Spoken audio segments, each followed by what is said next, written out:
And let's not forget, we get these darts players seconds after their match finishes. They don't have any press officers, press teams to tell them to say this, tell them to not say that. They're saying it from here. And if we stop them doing that, we're going to get robots, and we don't want robots in darts. Have you ever seen a world champ go off script mid-tournament and drop a truth bomb on live TV? Well, Luke Humphries just did exactly that. Fresh off a commanding 6-1 victory at the International Darts Open, the reigning world champion stepped up to the mic, and what came out wasn't the usual. In front of the cameras, the 2024 World Darts Champion cracked open a door into his real feelings, and what came pouring out sent shockwaves across the darts world. He called out the brutal schedule, admitted darts was starting to feel like a chore, even said he was starting to feel emotionless. Wait, what? Yup. The guy who just mopped the floor with his opponent is now questioning everything, and the darts community, fans and insiders didn't exactly welcome his honesty with open arms. In fact, the reaction was so intense, Humphries himself said something he probably never thought he'd have to say. But what pushed him to speak up now? On Sunday, Luke Humphries took to X, formerly Twitter, to clear the air. But instead of healing the conversation, his post lit another spark. Considering the comments and people not understanding what I meant, it will be the last time I ever confess my real feelings to the public. Just like that, the champ put his guard back up. And who could blame him? The darts world had a chance to show empathy. Instead, some corners of the internet zeroed in on his paycheck, as if money somehow makes you immune to burnout, pressure, or mental strain. Everything I say or ever do just never seems to be good enough for anybody. That line right there, it stings, because it's about every athlete who's ever tried to be vulnerable in a world that only wants highlight reels, not humanity. And then came the mic drop. As long as no one complains when we all give the same answers in interviews like robots. This is where we have to be really careful about knocking people when they're telling us their true feelings. That's a warning shot. The same guy who fought through anxiety attacks in 2018, who almost quit the sport altogether, and who clawed his way to a world championship just last year, now feels silenced. Again. And it's not just the fans and pundits rallying behind him. His fiancée Kayleigh Jones also voiced her support publicly. She posted, "Keep doing what you're doing. You're making us all so proud." That right there says everything. Behind every player's walk-on, every win or loss, there's a family absorbing the highs and the lows. They're the ones who see the cost of the travel, the pressure, the emotional burnout. And Kayleigh's message hit home with a lot of people. Emma Payton, Michael Bridge, and Polly James were all spot on in their segment on Sky Sports when they called Luke Humphries a credit to darts. Because he said what many feel, but few ever voice. He was trying to breathe. And guess what? Other players are echoing the same thing. Luke Littler, the reigning world champion and one of the most talked about young stars in the sport, came out and said, "Yeah, totally agree with him." Even Gerwyn Price posted something similar, acknowledging the toll this sport takes on its players. Even when it might not be visible from the outside, Price knows, Littler knows, most of them do. It's just that Humphries was brave enough to say it out loud. Let's rewind for a second, because Luke Humphries didn't just suddenly explode with emotion, the signs were already there. He told us, "When I'm up on stage, I am just feeling emotionless. It's weird, and it's me being honest to all the fans. I feel like my emotions are just all over the place." That's a guy holding it together in front of cameras, sponsors, fans, and pressure, and finally letting the mask slip. It's not that I don't want to be here, it just seems a chore for me at the moment. And honestly, who can blame him? Humphries has been running through a darts gauntlet. The European Tour, the Players' Championship, the World Series, the Premier League, and oh yeah, 19 matches in March alone. 19. To put that in perspective, he played in Berlin on Thursday night, barely had time to breathe, and was back at it in the International Darts Open on Saturday. The man hasn't had time to rest, reset, or even reflect, so when he says, "I think I need a break," I'm emotionless and it is not good for my mental state. That's a reality check. Even his form, though still solid, has been wobbling. After a strong start in the Premier League, he's seen a string of quarter-final exits and a heavy 6-2 loss to Stephen Bunting in Week 9. This is about fatigue, mental wear, and burnout.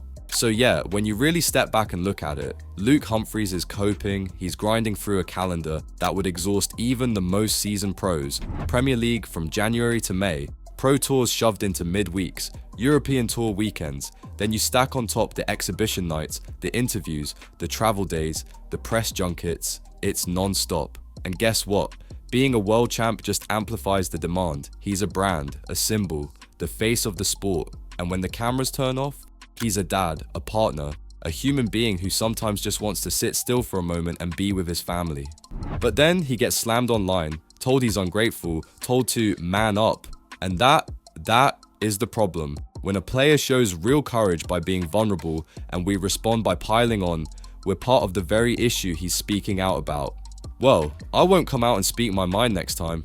That right there, that's what's dangerous. Because when top athletes stop speaking, we stop hearing the truth. We get the PR approved robotic answers, and we lose the connection. And look, Humphries knows how fortunate he is. He's grateful, but gratitude doesn't cancel out exhaustion. Success doesn't protect you from burnout. It's okay to love what you do and still feel overwhelmed by it. He's one of the best players in the world, and yeah, he's just having a moment, a human moment. And honestly, instead of tearing him down, we should be lifting him up. Darts has always had that pub to stage charm. These aren't groomed athletes with media coaches hovering backstage. They're people with lives, with kids, with bad days. So when someone like Luke Humphries opens up, we should listen. Because let's be honest, the schedule is brutal. It's not like football where you get a few weeks off in the summer, maybe a winter break. It's city to city, country to country, week after week. Jet lag, hotels, press, warming up, back on the board, rinse, repeat. It grinds you down. And when someone speaks up about that toll, it's not whining. And here's what gets lost in translation online. Context. Luke didn't go on an unprovoked tirade. He was tired. He was asked a question. And he answered it honestly. What do we always say we want from our sports stars? Honesty. And yet when they give it to us, we shame them for it. So now he's thinking, maybe I won't say how I feel next time. And that's the beginning of the end of the soul of this sport. That's when players stop being people and start being content machines. But the fans want people. That's why darts is booming. That's why Luke Littler is a phenomenon. That's why Humphries, Cullen, Heta, Schindler, they connect. Because we see a bit of ourselves in them. Not polished, not perfect, not distant, just real. So maybe instead of throwing out, I'd love to get paid to throw darts, we try a bit of empathy, because what you're not seeing is the hours away from family, the toll of travel, the physical and mental exhaustion of performing night after night. Not to mention the pressure of staying at the top while every young player is gunning for your spot. Humphries, in his second Premier League year, is learning the ropes, but let's not forget, he still shows up, still does interviews, still gives his time to fans, still competes at the highest level. That's professionalism with a touch of vulnerability, which takes guts. And if guys like Humphries and Littler start picking and choosing events, that's not the end of darts, it's the evolution of it. Humphries has already spoken openly about burnout, and he's not alone. Luke Littler, still just a teenager and already dominating the Premier League by 6 points, has echoed the same concerns. On the Stick to Football podcast, he said, "Some people like to practice a lot, but I barely practice during the week. My practice is playing in these tournaments every week." That Thursday to Sunday grind is a pressure cooker. Yeah, totally agree with him. I think Goen Price said the same thing this morning or last night. I seen it on Instagram. But yeah, it's tough, especially when these players go over to the likes of Risa. You got to get trains. You got to get not even direct flights, connecting flights, and then you're back home. And it's not just Littler and Humphries feeling the weight of it all. Former world champion Rob Cross has been outspoken about this too. He gets it. He's been there. He's warned of the long-term risks, especially for newcomers trying to keep up with the grind. Burnout, he said, is real, but so is the learning curve. You might not get it right for a year or two, Cross explained, but you will get it right if you keep trying.